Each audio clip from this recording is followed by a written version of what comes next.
네, 우리 오늘 말씀 보시겠습니다. 오늘 은혜 받으실 기록된 하나님의 말씀은 스가랴서 8장 14절에서 23절까지 보겠습니다. 스가랴서 8장 후반부죠. 14절에서 23절까지 봅니다. 구약성서 1319페이지에 있습니다.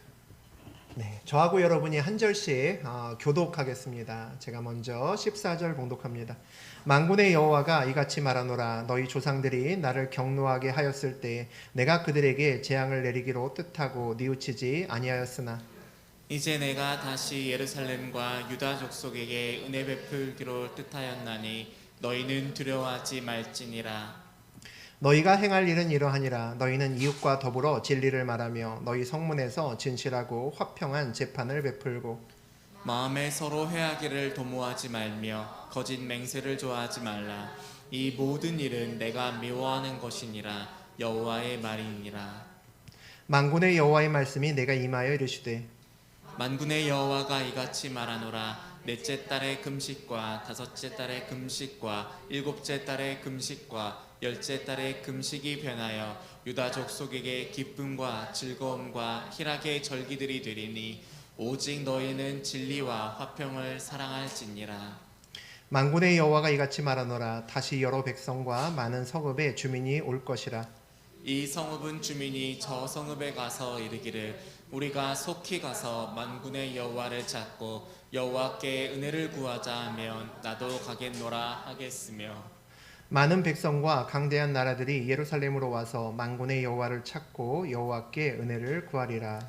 만군의 여호와가 이와 같이 말하노라. 그날에는 말이 다른 이방 백성 10명이 유다 사람 하나의 옷자락을 잡을 것이라.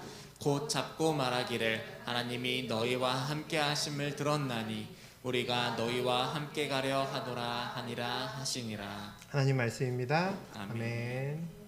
네, 스가랴서 8장 14절에서 23절까지 함께 읽었습니다. 우리 그 내용 가지고 직원이 아니라 자녀로 살아야 한다. 직원이 아니라 자녀로 살아야 한다라는 제목으로 우리 함께 은혜 나누겠습니다. 우리 스가랴서는 그 백성들을 우리 치얼업하기 위해서 그들을 북돋아서 힘을 주기 위한 그런 성경책입니다. 이스라엘 백성들이 하나님께 범죄하고 또 불순종해서 70년간을 포로 생활을 했죠. 바벨론에 끌려갔습니다. 나라 잃고 집 잃고 그리고 포로 생활했으니 얼마나 암담했겠습니까? 70년 만에 다시 고향으로 돌아옵니다. 하나님의 은혜죠. 야, 이제 우리가 내 새 고향으로 와서 새로운 삶을 살게 되었다. 그들이 생각을 했을 겁니다. 우리가 새로운 삶을 시작할 때 또는 인생이 꽉 막혀서 뭔가 돌파구가 필요할 때 비슷한 요즘에 계속 주제이긴 한데 그러면 우리 뭘부터 시작합니까? 예배부터 시작하죠. 예배부터 하나님부터 찾고 그 다음부터 새로운 일을 하기를 원합니다. 이스라엘 백성들도 하나님 백성이니까 똑같죠. 그들이 고향으로 와서 처음 한 일은 우리가 성전을 다시 세워야겠다. 무너진 성전을 수리하고 복구해서 우리 옛날에 하나님의 그 멋들어진 성전을 지어놓고 거기서 우리가 예배함으로 모든 일을 시작하자라고 해서 그들이 모였습니다. 그래서 성전을 재건하기 시작했는데 그게 녹록지 않았죠. 그들의 삶이 어렵고 황량한 예루살렘에서 살다 보니까 돈도 없고 왜 이렇게 부족한 것은 많은지, 그럼에도 불구하고 또 공사를 하니까 돈은 많이 들어가지, 또 시간은 또 많이 투자를 해야 되지, 쉽지 않습니다. 그것으로 끝나는 것이 아니라 또 주변에서 방해까지 합니다. 성전을 못 짓게 방해한다는 거죠. 그 모든 일을 통해서 어깨가 처지고 이제 어떡하나 라고 한참을 또 중간에 중단돼서 쉬었다가 다시 15년 만에 16년 만에 다시 성전을 짓기 시작하죠. 그런 백성들이 너무나 안타깝고 불쌍한 마음을 하나님이 가지시고 그들에게 힘을 내라 라고 하는 책이 이제 스가랴서입니다. 이 스가랴서의 오늘 말씀도 마찬가지입니다. 오늘 스가랴서를 통해서 어떤 또 힘을 내는 말씀이 우리 백성들에게 주어졌는지 우리에게 주신 말씀으로 생각하고 함께 은혜 받도록 하겠습니다. 우리 14절과 15절 다시 읽어봅니다. 만군의 여호와가 이같이 말하노라. 너희 조상들이 나를 경노하게 하였을 때 내가 그들에게 재앙을 내리기로 뜻하고 뉘우치지 아니하였으나 이제 내가 다시 예루살렘과 유다 족속에게 은혜를 베풀기로 뜻하였나니 너희는 두려워하지 말지니라. 과거의 이스라엘 백성들이 하나님을 등지고 우상을 섬기고 정말 패악한, 절대 하지 말아야 될 그런 일들을 했다는 겁니다. 그래서 질투의 하나님이 이스라엘 백성들에게 징계를 내렸죠. 그런데 하나님께서 그 징계를 내리신 다음에 뭐라고 하십니까? 뉘우치지 아니하였다라고 하십니다. 동정하지도 않고 긍휼을 베풀지도 않았다라는 거죠. 마치 철저하게 검사처럼 그의 죄를 낱낱이 드러내고 그 죄값에 해당되는 벌을 주셨다라는 의미를 가지고 있습니다. 우리의 마음이 참 쉽지 않은 이유죠. 그런데 그 다음 절을 보니까 분위기가 완전히 바뀌어 있습니다. 그런데 이제 하나님이 이제 다시 은혜를 베푸시겠다라고 그렇게 이야기를 하십니다. 왜 그러셨을까? 백성들이 죄를 뉘우치고 이제 성전을 열심히 건축하니까 이제 갑자기 막 긍휼한 마음이 막 올라오셔서 이제 너희에게 은혜를 베풀게, 내 마음이 좀 풀렸어, 뭐 이렇게 말씀하시는 것일까라는 생각이 들지만 그건 아닙니다. 왜냐하면 하나님께서 이미 은혜를 베푸신 후에 그들이 돌아왔기 때문이죠. 그들이 고향 땅에 돌아오기 전에 하나님의 은혜가 먼저 있었다는 겁니다.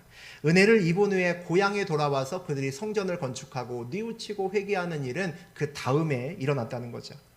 하나님의 자녀라는 것은 징계를 받고 또 여전히 불순종의 자리에 있음에도 불구하고 돌아올 길이 열려 있다는 겁니다. 그게 자녀의 자리라는 거죠. 직원은 회사에서 잘못하고 큰 손해를 끼치면 어떻게 됩니까? 아무리 아끼는 직원, 능력 있는 직원이라도 내칩니다. 당연히 그에 대한 합당한 책임을 져야 되는 거죠. 회사에서 쫓겨나고 아마 회사에서 그 직원을 상대로 아마 고소를 할 겁니다. 법정 투쟁을 하겠죠. 자녀는 잘못해서 집에서 쫓겨날 수도 있습니다. 그런 일이 많지는 않지만 때로 큰 잘못을 지으면 쫓겨날 수도 있습니다. 하지만 자녀도 알고 부모도 압니다. 다시 때가 되면 돌아갈 수 있다는 걸 안다는 거죠. 그것이 자녀만이 누릴 수 있는 은혜입니다. 직원은 사장 앞에서 잘 보여야 되죠. PR도 잘해야 됩니다. 내 능력을 보여줘야 됩니다. 그래야 사장이 그 능력을 잘 봐줘야 나중에 나한테 돈도 많이 주고 월급도 올려주고 이렇게 할 수 있기 때문이죠. 그런데 자녀는 그렇지 않습니다.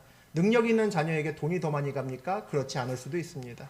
불쌍하고 어려운 자녀에게 부모가 더 많은 재산을 물려주기도 합니다. 자녀가 부모에게 받는 것은 능력에 비례해서 받지 않습니다.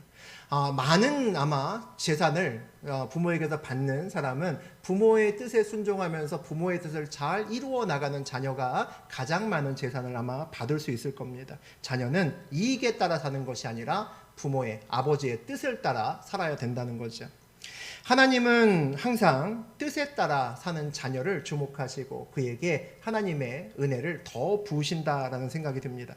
성공과 실패가 우리의 능력이 아니죠. 우리의 능력에 달려있지 않습니다. 하나님의 뜻에 달려 있습니다. 그러니까 하나님께서 우리에게 은혜를 베푸시기로 뜻하셨으면, 결정하셨으면 우리 인생은 그걸로 끝나는 겁니다. 야, 그날로 성공하는구나 라고 믿으셔도 됩니다.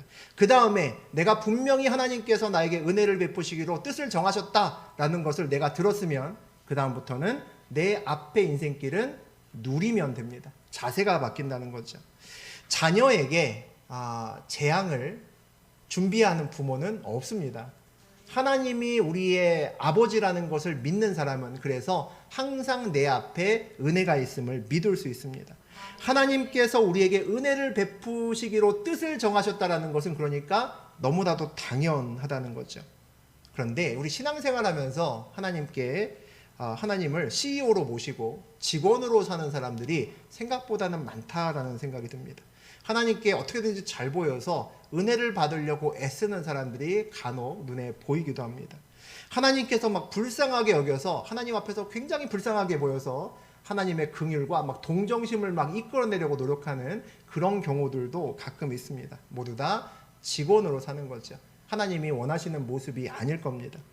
우리 인생의 하나님은 이미 은혜 베풀기를 원하시고 이미 은혜를 준비해 놓으셨습니다. 그럼 우리가 할 일은 뭘까요? 그 은혜를 베푸심을 믿고 세상이 아니라 아버지의 뜻을 붙들고 사는 거죠. 믿음으로 사는 겁니다. 그것이 하나님의 자녀로서 사는 방법이죠. 우리 16절과 17절 보시겠습니다. 너희가 행할 일은 이러하니라. 너희는 이웃과 더불어 진리를 말하며 너희 성문에서 진실하고 화평한 재판을 베풀고 마음에 서로 해하기를 도모하지 말며 거짓 맹세를 좋아하지 말라. 이 모든 일은 내가 미워하는 것이니라. 여호와의 말이니라.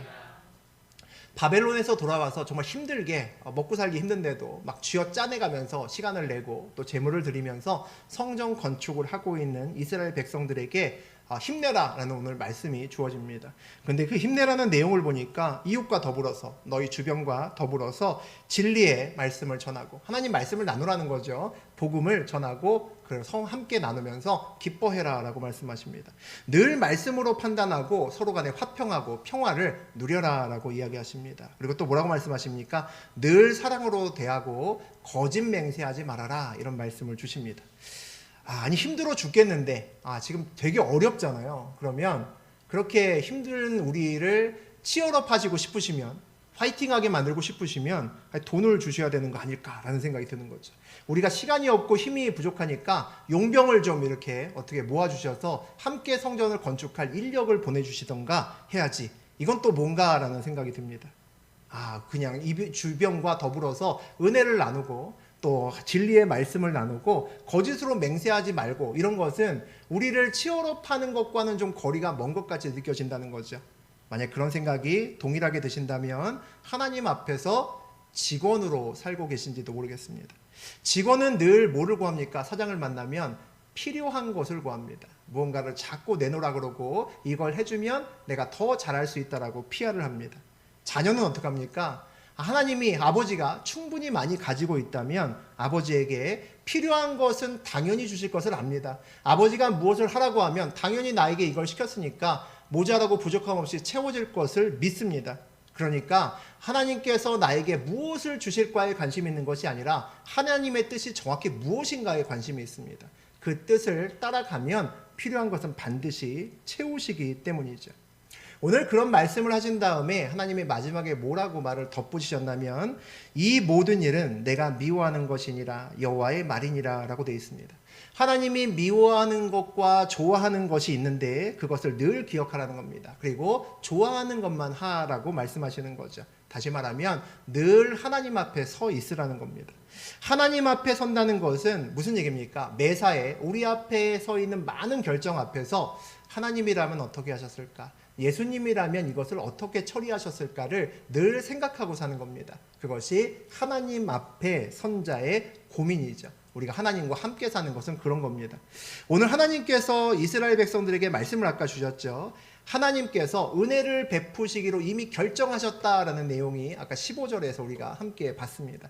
그 증거가 뭘까요? 하나님께서 이미 내가 너에게 은혜를 베풀 거야. 너를 내가 인도하시고 너를 끝까지 인도해서 내가 성공하게 만들 거야. 너를 온전히 복을 줄 거야. 라고 하나님이 은혜 베푸시기로 결단하셨다면 그 증거가 뭘까요? 우리 앞에 말씀이 옵니다. 100%입니다. 우리 앞에 말씀이 오면 하나님께서 이미 우리에게 은혜 주시기로 결단하셨다는 거죠. 말씀을 주신다는 것은 우리 입장에서 보면 기회를 주시는 겁니다. 복 받을 수 있는 기회, 영광을 돌릴 수 있는 기회를 받는다는 거죠. 그리고 말씀 앞에서 우리는 순종할 것을 하나님께서 기대하고 계시는구나 라는 것을 잊으면 또 안 되겠습니다. 순종할 것을 기대하고 계신다는 얘기는 무슨 얘기입니까? 우리가 순종하면 그와 더불어서 하나님의 은혜를 우리가 볼 것이고 누릴 것이다 라는 것도 확신할 수 있다는 겁니다. 왜냐하면 사장이 아니기 때문입니다. 사장이면 말대로 듣는다고 저 말한 대로 주겠어라고 늘 의심이 되지만 아버지이기 때문에 가능합니다.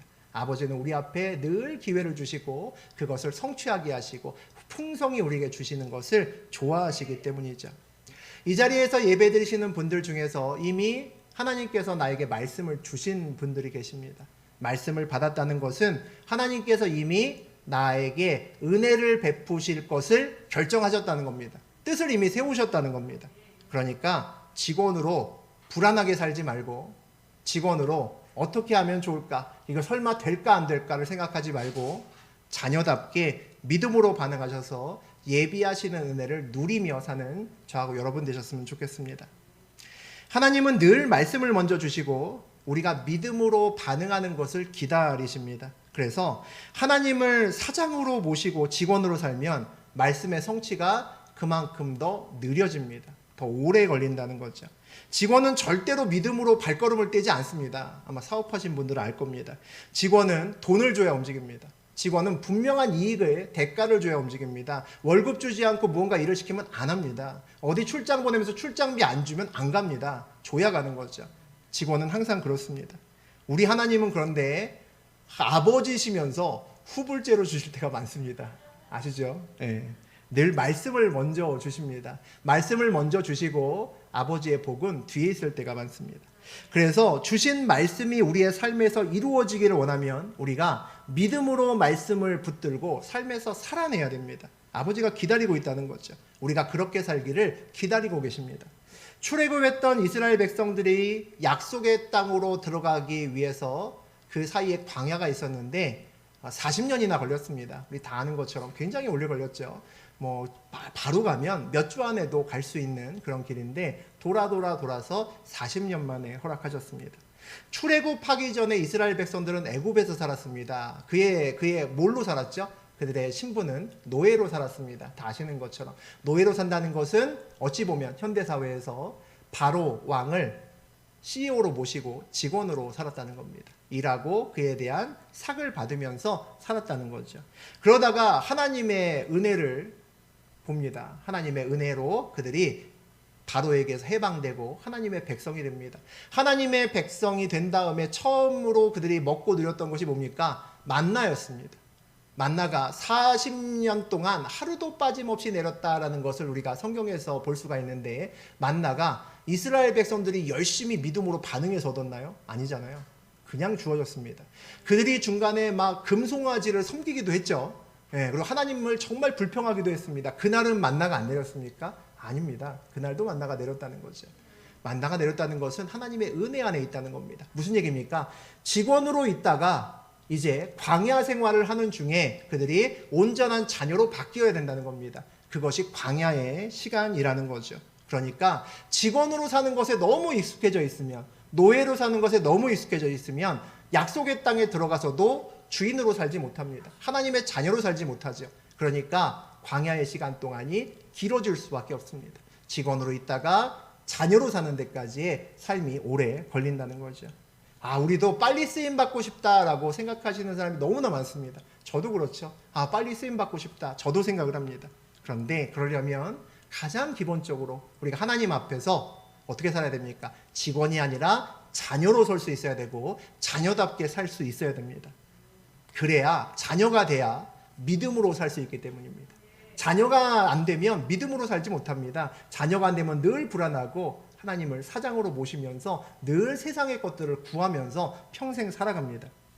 믿음으로 결단하지 않으면 삶에서 하나님을 경험하기가 참 어렵습니다. 큰 이익이 있다고 누가 꼬셔도 하나님의 은혜를 알고 하나님의 자녀는 전혀 흔들리지 않습니다. 그것보다 더 큰 것을 하나님께서 주시기 때문이죠.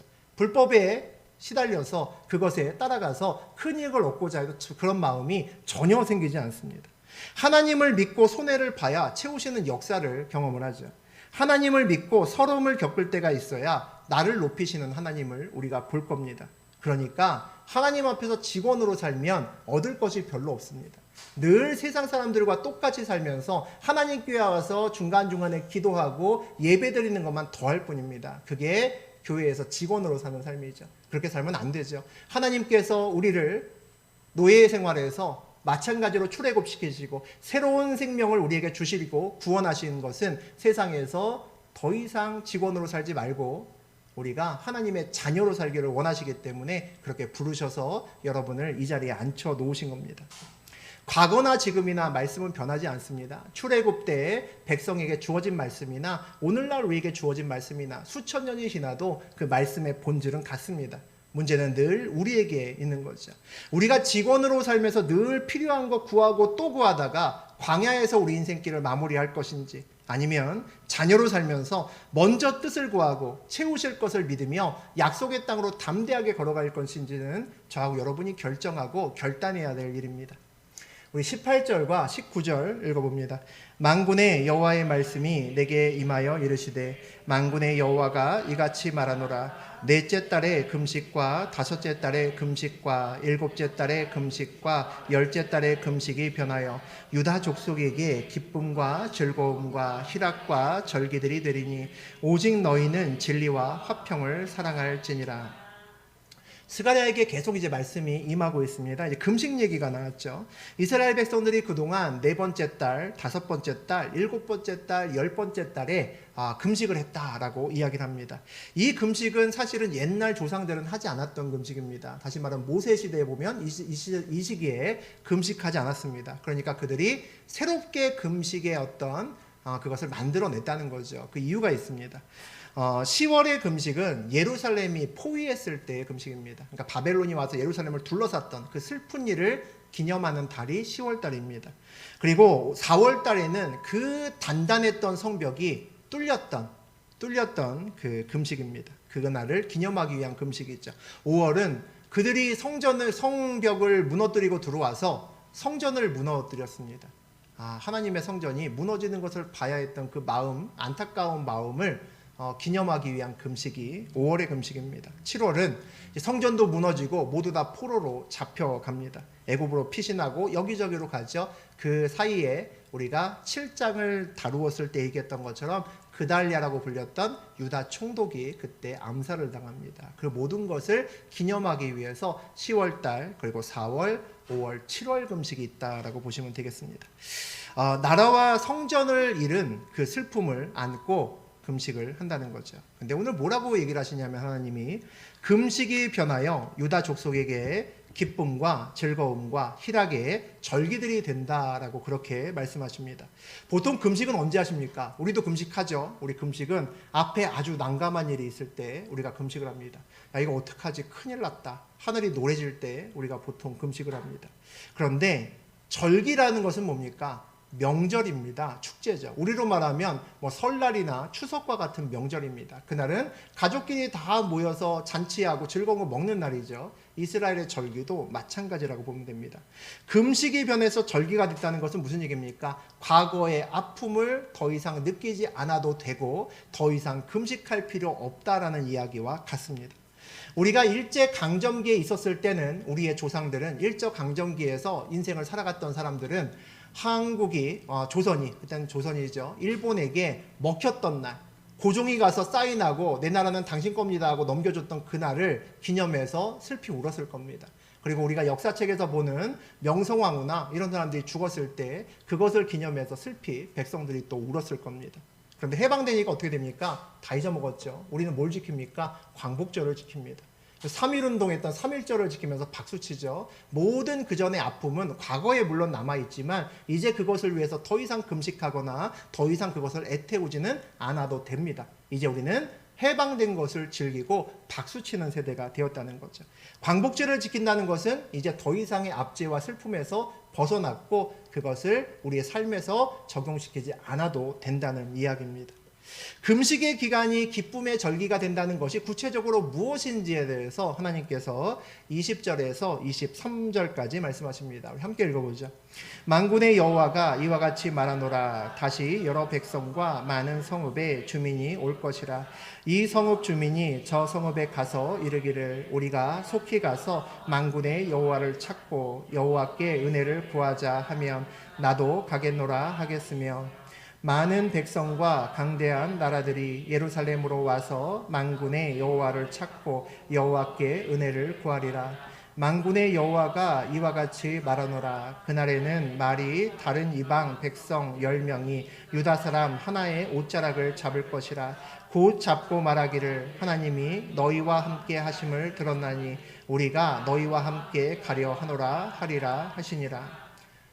이 말씀을 받은 이스라엘 백성들이 어땠을까요? 이건 놀라운 말씀이잖아요. 지금도 여전히 어렵고 이제 성전도 아직도 건축하지도 못했고 해야 될 일이 까마득하고 여전히 지금도 바벨론의 압제하에 여전히 있는데 스가랴를 통해서 놀라운 말씀이 전해집니다. 너희가 나중에 이와 같이 은혜와 축복의 한가운데 있을 것이다 라는 말씀을 받죠. 온 주변의 나라들, 말이 다른 나라들도 와서 사람들이 너희를 붙들고 너희 한 명당 10명의 이방인이 와서 야 너희가 믿는 하나님 좀 나 좀 같이 좀 믿자. 우리도 같이 좀 복 좀 받자. 그렇게 몰려온다는 겁니다. 지금으로 봐서는 전혀 이해할 수도 없고 상상할 수도 없는 그 말씀이 스가랴의 입을 통해서 이스라엘 백성들에게 그렇게 주어집니다. 싸움은 사라지고 은혜와 사랑이 넘치는 새로운 세상이 곧 올 거라는 거죠. 그것이 하나님을 믿는 백성들에게 주어져 있습니다. 하나님이 금식을 기뻐하실까요? 여러분 어떻게 생각하십니까? 저는 하나님이 아주 기뻐하실 거라고 그렇게 생각합니다. 금식은 안 먹는 거죠. 쉽지 않은 겁니다. 살려면 당연히 먹어야 됩니다. 살려면 이것저것 많이 먹고 또 골고루 잘 영양소를 섭취해야 건강하죠. 그런데 금식을 하면 먹는 것을 안 먹기 때문에 영양소도 부족해지고 또 많이 금식을 하면 몸도 허약해지고 무기질도 약해지고 그래서 결국은 몸에 병이 들 수밖에 없는 겁니다. 어떤 병원에서도 금식을 권하는 병원은 없습니다. 살려면 당연히 먹어야 되는데 안 먹는 게 금식이죠. 세상 사람들은 먹기 위해 사는지 아니면 살기 위해 먹는지 헷갈릴 정도로 먹고 쓰는 것에 굉장히 집착하면서 살아갑니다. 먹기 위해 사는 사람은 저는 직원이라고 생각합니다. 세상 사람들이죠. 살기 위해 먹는 사람이 하나님 사람입니다. 하나님 사람은 살기 위해 먹습니다. 자녀로서 살아가는 사람은 다 그렇게 삽니다. 살기 위해 먹는다는 것은 뜻을 따라 산다는 겁니다. 우리의 사는 목적이 먹고 사는 데 있는 것이 아니라 다른 것에 있는 사람만 온전히 뜻을 붙들고 살아갈 수 있습니다. 살기 위해 먹을 수 있는 거죠. 우리는 하나님의 뜻을 붙들고 살아가려면 살기 위해서 먹어야 됩니다. 하나님의 직원이 아니라 자녀로 살기 때문에 더더군다나 그렇게 살 수 있습니다. 금식을 한다는 것은 우리가 떡으로 사는 것이 아니라 말씀으로 삽니다 라는 것을 우리의 삶에서 증거하는 겁니다. 그래서 우리가 금식하면서 구해야 되는 아주 원론적인 것은 하나님입니다. 여러분이 어떤 문제를 갖고 금식을 시작하시든지 간에 제일 처음 구할 때는 나의 기도 제목이 아니라 하나님부터 구하셔야 됩니다. 하나님의 임재가 느껴지고 하나님이 내 삶으로 들어오고 내 앞에 계신 것이 느껴져야 그 다음부터 하나님과 나와 사이에서 기도 제목이 오고 가고 다른 이야기를 할 수 있다는 거죠. 금식을 하는 중에 우리는 보통 하나님의 말씀을 받고 또 음성을 듣습니다. 광야라는 곳이 하나님이 말씀하시는 곳이라 그랬죠. 그리고 우리는 그곳에서 듣는 곳입니다. 그것을 우리가 광야라고 부르죠. 그래서 광야의 길을 온전히 지나가게 되면 하나님께 우리가 말씀을 들을 수 있고 응답을 받을 수 있는 그런 삶으로 바뀝니다. 그래서 광야의 시간은 직원이 하나님의 자녀로 바뀌는 그런 시간입니다. 금식을 한다는 것은 우리 스스로 우리의 삶의 자리를 광야로 만드는 겁니다. 그것이 금식이죠. 말씀을 들을 수 있는 환경으로 만들어주는 것이 내 스스로 광야를 만드는 것이 그것이 금식하는 겁니다. 그러니까 어찌 하나님이 기뻐하지 않을 수 있겠습니까? 내 말을 듣기 위해서 내 자녀가 나의 스스로 광야를 만들고 주 앞에 엎드리는데 그것을 좋아하지 않는 부모는 없을 겁니다. 그래서 금식은 하나님의 직원으로 사는 사람을 하나님의 자녀로 살 수 있게끔 도와줍니다. 그것이 금식이죠. 7장에서도 우리가 금식에 대해서 나누었습니다. 7장과 8장은 하나의 그 공통 주제를 통해서 연결되어 있는데 그것이 금식입니다. 어찌 보면 7장에서 금식에 대해서 놀라운 어떤 그 질문이 있었는데 그 질문에서 7장에서도 답을 하고 일부는 8장에서도 하나님께서 계속 스가랴를 통해서 답을 하시고 계신지도 모르겠습니다. 스가랴서 7장에서 금식에 대해서 어떻게 질문을 하셨냐면 스가랴 7장의 3절에서 5절까지 같이 읽어보죠. 만군의 여호와의 전에 있는 제사장들과 선지자들에게 물어 이르되 내가 여러 해 동안 행한 대로 만군의 여호와의 말씀이 내게 임하여 이르시되 온 땅의 백성과 제사장들에게 이르라 너희가 70년 동안 다섯째 달과 애통하였거니와 그 금식이 나를 위하여 한 것이냐. 7장 저 읽었을 때도 2번 읽기 싫었는데 8장 다루면서 또 다시 한번 읽어봅니다. 읽을 때마다 사실 가슴이 심쿵하죠. 마음이 불편한 구석이 분명히 있습니다. 백성들이 묻죠. 그동안 5월에 금식했는데 내년에도 또 금식해야 됩니까? 9월 달쯤에 묻는 겁니다. 9월 달쯤에 내년 5월에도 또 금식해야 되나요? 이렇게 조심스럽게 묻습니다. 일단 금식은 어렵기 때문에 묻는 겁니다. 그만하고 싶죠. 근데 왜 그만하고 싶으냐면 아까 5월에 금식이 왜 금식한다고 했습니까? 성전이 무너질 때 5월에 금식한다고 했습니다. 성전이 무너진 것을 기념해서 금식하는 겁니다. 근데 이제 보니까 성전이 한 절반쯤 이렇게 제법 근사하게 만들어지고 있거든요. 물론 아직도 남았지만 성전이 이제 뼈대도 갖추고 좀 보이는 겁니다. 그러니까 이제 바벨론으로 돌아왔고 그 다음에 성전도 이제 저만큼 건축됐으면 야 5월에 금식은 안 해도 되는 거 아니야? 이제 이렇게 해서 제사장들에게 묻습니다. 그런데 하나님께서 대답을 하시죠. 좀 마음에 많이 찔리는 대답을 하십니다. 너희가 70년 동안 바벨론에서 금식했는데 그게 진짜 날 위해서 한 거냐? 너희 위해서 한 거 아니야? 이렇게 묻습니다. 진짜 나를 위해서, 두 번이나 하죠. 진짜 나를 위해서 한 것이냐? 이렇게 콕 집어서 하나님이 말씀하십니다. 금식은 배고픈 거잖아요. 힘든 겁니다. 금식하는 거를 좋아하는 사람은 별로 없을 겁니다. 금식 해보시면 알겠지만 언제 제일 힘듭니까? 마지막 날. 마지막 날 진짜 힘듭니다. 이제 3시간만 지나면 먹을 수 있다. 막 이런 마음이 막 들면 그 다음부터 시간이 왜 이렇게 안 가는지 막 그 서너 시간이 막 하루 지나가는 것처럼 안 갑니다. 마지막에 한 1시간 남으면 배에서 막 지진 납니다. 꼬르륵 소리가 막 난리가 나죠. 진짜 눈앞에서 한 며칠 진짜 금식을 하면 눈앞에서 막 햄버거도 막 날아다니고 막 그런 것이 어떤 느낌인지 만화에서만 봤던 그런 광경이 삶의 자리에서 일어나는 놀라운 일을 경험할 수도 있습니다. 그리고 마지막 근처로 가면 막 두통도 심해지죠. 두통도 심해지고 빨리 끝났으면 좋겠다 이런 생각만 자꾸 듭니다. 그래서 금식은 참 어렵습니다. 그럼에도 불구하고 우리가 금식을 하는 이유는 무언가 막혀 있을 때죠. 참 어려울 때입니다. 이 배고프고 이 어려운 금식보다 더 힘든 게 있기 때문에 우리가 금식을 마다하지 않고 또 주님 앞에 서 있는 겁니다.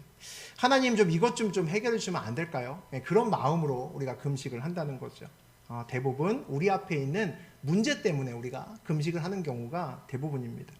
그럼 하나님을 위해서 금식한다는 건 뭘까? 이게 참 머릿속에 잘 와닿지 않습니다. 열방과 온 우주적인 구원을 위해서 금식한다? 그러면 쉽진 않겠지만 그렇게 금식한다면 하나님의 뜻을 위해서 금식하는 거니까 하나님을 위한 금식도 되겠죠. 제가 옛날에 평신도로 있을 때도 여러 번 금식을 했는데 지나놓고 보니까 그때 금식은 전부 다 나를 위해서 했던 금식이었던 것 같습니다. 사업에 어떤 문제가 생기고 위기가 올 때마다 이거 진짜 어떡하지? 큰일 났네. 내가 할 수 있는 방법이 진짜 없다. 이런 마음이 들면 마지막 카드로 이제 금식 카드를 끄집어냅니다. 금식해봐야겠다. 힘들어도 한번 붙들어 봐야겠다 하고 이제 금식을 했습니다. 그런 금식은 참 힘들었습니다. 왜냐하면 밖에 세상에 나가서도 힘들거든요. 밖에 나가서 돈 없고 뭐가 없기 때문에 금식하는 건데 밥도 안 먹으니까 더 힘들죠. 그러니까 예배 시간에도 참 배고프고 그 가운데 은혜 받으려고 또 애는 쓰고 그래서 치열한 금식을 했습니다. 여러분도 아마 그렇게 금식하는 분 계실 겁니다. 마음 한 구석에 응답이 없으면 어떡하나 이렇게 밥도 안 먹으면서 내가 하나님 붙들고 이렇게 금식을 하는데 응답 없으면 어떡하지? 막 그런 생각도 하면서 초조한 마음으로 금식을 합니다. 제가 이제 그 사회생활 하다가 하나님의 부르심을 받고 이제 목회의 길을 걸으면서도 이제 금식을 합니다. 중간에 저에게 그 처음에 이 길을 꼭 가야 되느냐 제가 결정을 할 때도 금식을 했었고 큰 금식을 몇 가지 얘기를 드리면 그리고 개척할 마음을 주셨을 때도 금식을 했습니다. 이거 진짜 맞냐고 그리고 어디다 어떻게 개척을 하면 좋겠냐고 그렇게 물었을 때도 그때도 금식을 했습니다. 그런데 그때를 돌이켜 생각해 보니까 그때 금식은 그렇게 힘들지 않았습니다. 마음이 이렇게 초조하지 않았다는 얘기죠. 그냥 편안하게 금식을 했습니다. 옛날에는 제가 평신도로 거룩하지 않은 평신도로 금식을 했고 나중에는 거룩한 목회자로 금식했기 때문에 그랬을까요? 아니겠죠. 그럴 일 전혀 없습니다. 옛날에는 제가 먹고 살기 위한 것 때문에 기도했고 그 다음에 목회자로 있을 때는 그것 때문에 기도하지 않았기 때문입니다. 옛날에는 제가 하나님께 직원으로 서서 기도했고 제가 목회자로 살 때는 하나님께 자녀로 서서 그렇게 금식을 했습니다. 하나님의 인도하심을 따라 자녀로 걸어가는 길에서의 금식은 초조하지 않습니다. 금식이 왜 초조합니까? 왜 응답이 없을까봐 그렇게 불안해하십니까? 자녀로서 사는 것이 아니라는 거죠. 옛날에 금식이 왜 초조했냐면 내 뜻을 하나님께 관철시키기 위해서 금식했기 때문입니다. 단식투쟁한 거죠. 단식투쟁했습니다. 내가 밥을 안 먹을 테니까 이거 꼭 해주셔야 됩니다. 그런 마음이 입으로는 안 나왔지만 사실 마음속에 있었습니다. 이거 해주실 때까지 난 밥 안 먹을 겁니다. 이런 마음이 제 마음속에 있었던 것 같습니다. 그러니까 힘들죠. 어렵습니다. 초조하죠. 그런데 하나님의 자녀로 살 때는 나의 먹고 사는 것은 주님께서 하십니다. 그럼 내가 금식하는 이유는 뭡니까? 이 갈림길이 있는데 도대체 아버지가 어느 길을 원하십니까? 이거 묻는 겁니다. 그런데 왜 초조합니까? 열려져 있는 두 개의 길이 있는데 아니면 내가 모르는 다른 길이 있을 수도 있겠죠. 하나님 말씀해 주시면 가겠습니다라고 내가 금식하고 기도하는데 뭐가 초조합니까? 초조할 이유도 없고 걱정할 이유도 없다는 거죠. 오히려 금식을 하면서 기대가 생깁니다. 세상을 목적으로 살다가 하나님을 목적으로 살면 삶이 바뀝니다. 이번에는 하나님이 어떻게 나를 이끌어 가실까라는 생각이 드는 거죠. 금식은 그래서 직원에서 자녀로 바꾸어주는 통로가 됩니다. 어차피 인생길 내 마음대로 안 되잖아요. 하나님 뜻대로 됩니다. 그러면 내 뜻을 하나님께 관철시키는 금식을 해야겠습니까? 아니면 내가 어디로 가야겠습니까? 하나님께 묻는 그런 금식을 해야겠습니까? 이게 다르다는 거죠. 또 그런 금식도 해보았습니다. 목회자 되고 나선. 이전에는 저를 위한 금식만 했지 남을 위해서는 절대 금식하지 않았습니다. 배고픈데 어떻게 남을 위해서 굶습니까? 그런 금식 절대 안 했는데 목회자가 되고 나니까 이 남을 위해서 이제 금식을 하게 되더라고요. 여러분을 위해서 금식했습니다. 교회 위해서도 금식을 하고 아픈 분들 위해서 금식하고 또 사업이나 가정에 어려운 일이 있다고 하면 또 마음이 또 아파서 함께 금식하고 또 그렇게 했습니다. 그런데 그런 금식은 이상하게 배고프지도 별로 않고 별로 힘들지 않습니다. 남을 위해서 금식할 때 그 놀라운 기쁨이 있습니다. 여러분도 그런 마음을 가지시게 되기를 원합니다. 내가 남을 위해서 기도할 때 그 기쁨이 있습니다. 금식할 때에 내 마음에 함께 올라오는 그 기쁨이 있다는 거죠. 전혀 다릅니다. 안 힘든 정도가 아니라 중간중간에 기쁨이 올라옴이 느껴집니다. 예수님께서 너무나 유명한 말씀을 하셨잖아요. 먼저 그의 나라와 그 일을 구하라 라고 그런 말씀하셨습니다. 그런데 그런 삶을 사실 별로 살고 싶어하는 사람은 그렇게 많지 않은 것 같습니다. 일단 내 먹을 것과 입을 것 충분히 쌓아두고 나서 그리고 나서 자비롭게 누구도 좀 도와주고 또 하나님이 또 뭐 하신다 그러면 교회가 뭐 한다 그러면 거기에도 또 도와주고 이렇게 생각하는 사람이 더 많다는 거죠. 그래서 먼저 그의 나라와 의를 구하라 라고 그렇게 설교를 하면 체면상 아멘 하지만 마음속에서는 이게 아멘이 잘 되지 않는 경우가 많습니다. 돌아서서 금방 잊어버린다는 거죠. 우리가 마음속에 동의를 하는 것은 내 마음속에 말씀을 갖고 성전을 나갑니다. 그래서 이 말씀대로 내가 살아야지 라는 마음을 갖는데 내가 그 마음의 은혜를 말씀의 은혜를 받지 못하면 성전 나가자마자 잊어버립니다. 그리고 별로 관심이 없어지죠. 그런 말씀이 아마 이런 말씀 아닌가 싶습니다. 만약에 내가 먼저 주의 나라와 그 일을 구하라 라는 그 말씀에 별로 은혜가 되지 않고 그렇게 살아간다면 내가 여전히 직원으로 살아가는 겁니다. 여전히 직원으로 하나님 앞에 서 있는 건 아닌가 돌아보셔야 된다는 거죠. 사장은 직원이 행복해하지 않을 일을 시킬 때가 더 많습니다. 그러니까 돈 주는 겁니다. 직원이 행복한 일을 하도록 도와주는 사장은 돈 주지 않습니다. 돈 안 줘도 열정페이로 지가 돈 갖고 와서 일을 합니다. 우리 동호회나 이런 거는 자기가 좋아하는 거 하잖아요. 자기가 입회비 내고 돈 내고 들어와서 거기서 일합니다. 회사는 안 그렇죠. 일하고 싶지 않은데 일을 시켜야 되니까 돈을 주는 겁니다. 일한 만큼 내가 줄게 그러는 거죠. 정말 하기 싫은 일을 시킬 때는 어떻게 합니까? 인센티브를 줍니다. 그죠? 아주 심하게 굴려 먹어야 될 때는 이만큼 더 많이 일하면 내가 돈 더 줄게 이렇게 얘기를 합니다. 먼저 그의 나라와 일을 구하라. 그 다음에 하나님 뭐라고 하십니까? 예수님이 그리하면 이 모든 것을 너희에게 더하시리라 라고 말씀하십니다. 이 말이 하나님께서 우리에게 정말 하기 싫은 일, 하나님은 하고 싶은데 우리는 진짜 하기 싫은 일을 하면 내가 인센티브 많이 줄게 이런 말씀이라고 생각하시면 안 된다는 겁니다. 그런 말씀으로 이 말씀을 받아들인다면 우리가 직원으로 사는 겁니다. 야, 내가 진짜 하기 싫은데 복 받으려면 이거 해야겠구나. 진짜 하기 싫은데 야, 하나님한테 어떻게든지 한번 이렇게 우겨서 뭐 한번 해보려면 내가 이거 해야겠구나 라고 신앙생활을 하면 그건 직원으로 살아가시는 겁니다. 하나님은 부모잖아요. 부모가 하기 싫은 일, 행복하지 않은 일을 시키실 리가 없다는 거죠. 그럴 일을 시키실 리가 있습니까? 우리 부모가. 어느 부모가 자녀에게 힘든 일, 재앙 막 이런 거 쌓아놓고 와서 돈 줄 테니까 일로 와 하는 부모가 어디 있겠습니까? 아무도 없다는 거죠. 하나님께서 먼저 그의 나라와 의를 구하라고 하는 것은 그렇게 살 때 정말 행복하기 때문입니다. 그렇게 살 때 정말 좋기 때문이죠. 하나님께서 저를 부르실 때 목회란 무엇인가 말씀해 주시고 당시에 정말 이해할 수 없는 말씀을 주셨습니다. 제가 몇 번 얘기했죠. 때가 되면 내가 너를 부를 텐데 그때는 네 행복 끝이다 그러셨습니다. 그 얘기 들었을 때는 온몸의 세포가 막 쭈뼛쭈뼛 섰습니다. 야, 하나님이 나를 부르는 그때가 되면 내 인생 쫑나는 날이구나. 그때가 되면 완전 고생문이 열리는 날이구나. 저는 그렇게 생각했습니다. 그때는 하나님이 살아계신 걸 믿는 때가 아니었기 때문에 무당들이 보통 그러잖아요. 신내림 받을 때 그 귀신한테 말 안 들으면 신병 걸려서 엄청 고생하잖아요. 저 뜻대로 내가 안 하고 다른 데 가면은 가만 안 두시겠지? 막 이런 생각도 들었습니다. 협박받는 느낌이었습니다. 그래서 이 길을 올 때 좀 한편으로 좀 겁이 난 것도 있었습니다. 이 행복이 끝이라고 하는데 내 인생의 후반부는 진짜 고생하다가 끝나는 거 아닐까? 그런 생각이 들었습니다. 시간이 흘러서 하나님이 진짜 저를 부르시고 제가 이제 신학교를 갔죠. 신학교 알아보고 제가 첫 발을 뗄 때는 되게 힘들었습니다.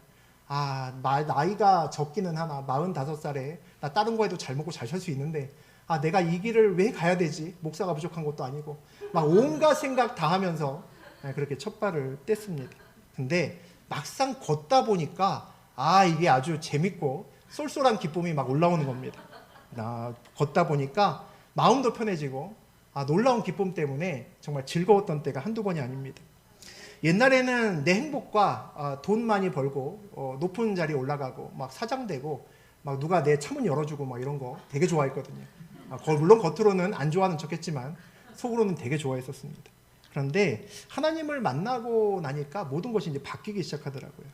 내가 바뀌니까 옛날에 내가 행복이라고 생각했던 것이 행복이 아니구나로 바뀌었습니다. 그러니까 네 행복은 이제 끝이다라고 했던 몇십 년 전에 그 말씀이 지금은 하나도 문제가 되지 않습니다. 어차피 그 행복 바라지 않기 때문이죠. 좋은 차를 봐도 부럽지 않고 좋은 집을 가져도 별로 부럽지 않습니다. 근데 이게 목회자에만 해당되는 것은 아니라는 거죠. 우리 다니엘 기도를 통해서 여러분 많이 만나시잖아요. 여러분과 똑같은 평신도로서 정말 목회자보다 더 순종하면서 하나님 앞에 살아가는 많은 사람들을 봅니다. 그들이 많은 사람들 중에 일부는 또 굉장히 성공한 사람도 있고 사회적으로 또 그렇지 않은 사람들도 있습니다만 그들 모두가 한 목소리로 얘기하는 것이 있습니다. 나는 지금이 행복합니다 라고 이야기합니다. 행복하다는 것이죠. 돈 많이 벌고 성공했는데 자기 위해서 안 사는 것 같아 라는 느낌이 드는 사람들이 있는데 왜 저렇게 살까 라는 느낌이 드는 사람들이 있는데 그 사람들이 나와서 행복합니다 라고 간증합니다. 지난 주일에 우리 조일래 목사님 오셔서 하나님의 소원이라는 제목으로 우리에게 말씀 전하셨는데 하나님의 소원의 첫 번째가 그거였잖아요. 우리가 행복하게 사는 것.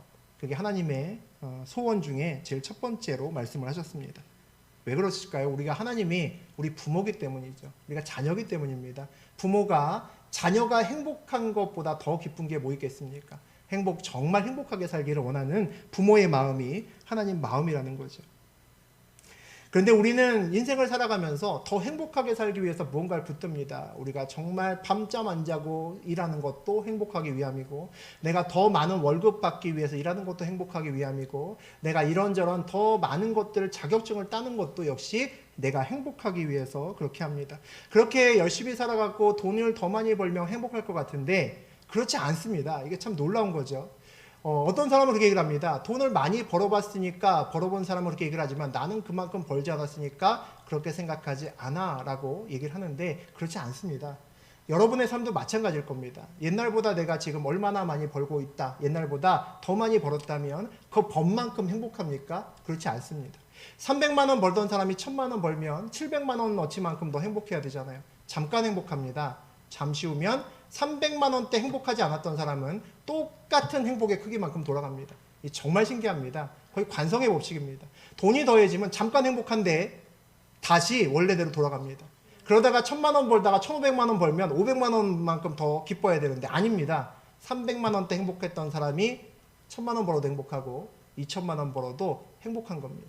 돈이 더 들어온다고 행복하지 않습니다. 잠깐 동안 행복합니다. 원래대로 돌아간다는 거죠. 더 많아지면 더 많이 붙듭니다. 분명합니다. 더 많이 나에게 주어지면 더 꽉 붙들고 갑니다. 직원의 삶이죠. 직원의 삶으로는 절대로 행복하지 못합니다. 인생의 목적이 바뀌고 가장 큰 변화는 뭐냐면 하나님이 삶에서 느껴진다는 겁니다. 이게 정말 놀라운 변화입니다. 하나님이 우리 삶에서 느껴지는 것이 가장 큰 변화입니다. 신학교를 놓고 기도할 때도 하나님이 어디로 가라라고 알려주시더라고요. 옛날에는 잘 안 알려주시더니 하나님 길을 걸어가니까 알려주시더라고요. 돈 안 벌고 학교만 다닐 때도 뭐 강의 누가 해달라고 해서 강의했더니 그래도 먹고 살 만큼은 그냥 주셨습니다. 그리고 개척할 때도 필요한 것 하나하나 하나님께서 채우시더라고요. 이전할 때도 여러분 다 보셨잖아요. 2년 동안, 1년 동안 함께 기도하면서 어떻게 이전했는지 보셨습니다. 먹고 사는 것은 걱정 안 한 지 오래됐습니다. 저는 오래됐습니다. 하나님이 기대해야 됩니다. 먹고 사는 것을 걱정하지 않게 되면 하나님이 정말 기대됩니다. 이제 하나님이 나를 어떻게 인도하실까에 관심이 모아진다는 거죠. 왜냐하면 난 더 이상 직원으로 살지 않기 때문입니다. 주님의 자녀로 살기 때문이죠. 이 밤에 여러분도 이제 출애굽했습니다. 출애굽했습니다. 이제 더 이상 여러분 위에 바로가 있지 않습니다. 여러분 위에 하나님이 있습니다.